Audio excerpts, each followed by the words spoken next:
মিরপুরে লেটকা খিচুড়ি নামক কোনো জিনিস ছিল না। এই লেটকা খিচুড়ি ছোটবেলায় যে দাদি নানির হাতে লেটকা খিচুড়ি খাইতাম, ঠিক সেই ফিলটা দিবে আপনাকে। শুধুমাত্র পানি দিয়ে সিদ্ধ করে নলি বিক্রি করে না, আমাদের নলির কালারটা দেখেন, জাস্ট খালি কালারটা দেখার পরে এটা আপনাকে খাইতে হবে। প্রতিদিন অলমোস্ট 30টা পাতিল আমরা সেল করি, এর মধ্যে 5-6টা পাতিল আমরা ইনটেক সেল করি। যারা খাইতে আসে এক প্লেট বা পুরো ফ্যামিলির জন্য পুরোটা নিয়ে যায়। মারাত্মক হাইপ তোলা প্লেসে আমি মনে হয় সবচেয়ে দেরিতে গেলাম। কথা শুনে হয়তোবা বুঝাই যাচ্ছে আমি কই চলে আসছি, আরো ডিটেলসে বলবো। এটা হচ্ছে আমাদের হান্ডি হাঁস। এটার মধ্যে 56 ধরনের অর্গানিক মশলা দিয়ে আমরা পাটায় বেটে তারপরে মেরিনেট করি। এটা রাখার পরে তারপরে এটা কয়লার দমে মাটির চুলায় রান্না করা হয়। মশলাটা কত ঘন। এটা হচ্ছে আমাদের অথেন্টিক গরুর মাংস। আর এই মাংসটা কাঁচা থাকে, এই মাংসটা আমরা আপনাদের চোখের সামনে রান্না করি কয়লার দমে মাটির হাঁড়িতে। এটা হচ্ছে আমাদের হান্ডির গরুর মাংস। এই মাংসটা 56 ধরনের অর্গানিক বাটা মশলা ইউজ করা হয়। আর এই মাংসটা এইভাবে যেরকম কাঁচা দেখতেছেন কাঁচা থাকে, এটা আপনাদের চোখের সামনে মাটির হাঁড়িতে কয়লার দমে রান্না করা হয়। অলমোস্ট 2.5 থেকে 3 কেজি মাংস থাকে। এটা ওয়েল কুকড হইতে অলমোস্ট 45 মিনিট সময় লাগে। যদি অথেন্টিক হান্ডিটা ট্রাই করতে চান তাহলে নিশ্চয়ই আপনাদের একটু আগে আগে চলে আসতে হবে, কারণ যদি একবার শেষ হয়ে যায় তারপরে পাবেন। আমরা এই প্রথম হান্ডি বিফের জন্য কাস্টমারকে লাইনে দাঁড়া করাইছি। যখন স্ট্রিটে বিজনেস করতাম আমার এই হান্ডি খাওয়ার জন্য রাস্তা ব্লক হয়ে যেত, আর এখন তো আলহামদুলিল্লাহ রেস্টুরেন্টে বিক্রি করি। তো আপনারা জাস্ট চিন্তা করেন যে আমার কি পরিমাণে হান্ডি প্রতিদিন সেল হয়। এটা একদম প্রপার আটা দিয়ে ফিল করার পরে 45 মিনিট প্রপার দমে রান্না করার পরে তারপরে হচ্ছে এটা আনসিল করা হয়। মানুষ সবচেয়ে কম প্রাইস হচ্ছে ডিম খিচুড়ি, যেটা হচ্ছে আপনি সাদা ভাত পোলাও বা ল্যাটকা খিচুড়ি দিয়েও নিতে পারবেন। এটার প্রাইস পড়বে হচ্ছে মাত্র 60 টাকা। এন্ড সবচেয়ে বেশি যেটার দাম সেটা হলো হান্ডি হাঁসের। এটাও একদম সেম, আপনি ভাত পোলাও বা হচ্ছে ল্যাটকা খিচুড়ি দিয়ে নিতে পারবেন। এটার প্রাইস পড়বে 250 টাকা। তো আমি নিয়েছিলাম হচ্ছে তাদের ল্যাটকা খিচুড়ি আর হলো খিচুড়ি ভুনা, এন্ড সাথে নিয়েছি হান্ডি কলিজা, আর নিয়েছি তাদের চুই ঝালের যে আর কি বিফটা, সেটা। হান্ডি বিফটা ট্রাই করি। এখানে হচ্ছে আমাকে দিছে 1 2 3 4 পিস হলো মাংস আর আস্ত একটা রসুন। মাংসের সাথে যে সাইডে একটু চর্বির মতো থাকে এরকম পিস আমার অনেক বেশি পছন্দ। আর এটা হলো মাংসের সফটনেস। আচ্ছা, আর এখন হচ্ছে খিচুড়িটা দেখাই একটু।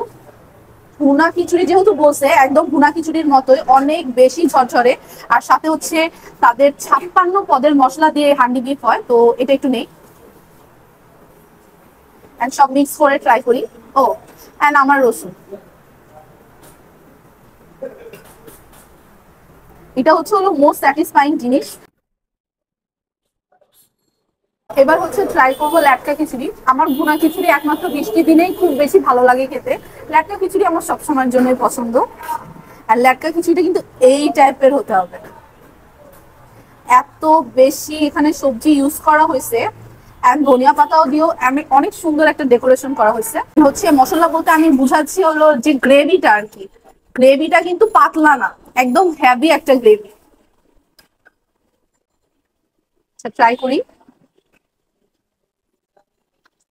কলিজা তো কলিজাই, কিন্তু এখানকার কলিজা কিন্তু অনেক বেশি ফেমাস এই ল্যাটকা খিচুড়ি দিয়ে আমি শুনেছি। তো এই জন্যই আর কি ট্রাই করার জন্য আমি আরো বেশি এক্সাইটেড। তো সবকিছু মিক্স করে বিসমিল্লাহ। এবার ট্রাই করবো হলো তাদের এই চুই ঝাল দিয়ে হলো গরুর মাংস, যেটা। তো এখানে আস্ক করতে পারেন যে চুই ঝাল কই। এখানে চুই ঝালটা পুরো ব্লেন্ড করে দেওয়া হয়েছে। তো এখানেও আমাকে 1 2 3 4 এটা 5 পিসই দেওয়া হয়েছে। তো 1 পিস নিয়ে দেখি।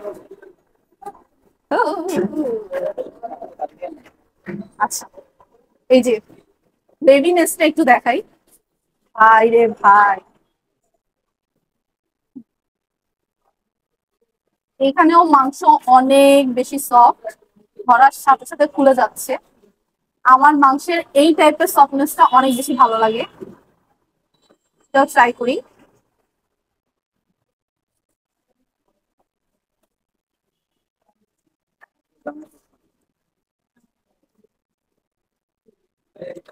আচারি আচারি ফ্লেভার আসতেছে। মশলাটার মধ্যে সরিষার তেল ইউজ করা হয়েছে, যার জন্য ভক কিন্তু আসতেছে একটা। খুবই মজা। সম্পূর্ণ ঠিকানাটা দিয়ে দিলাম, এন্ড আপনারাও ট্রাই করলে জানাতে ভুলবেন না আপনাদের কার কাছে কেমন লেগেছে।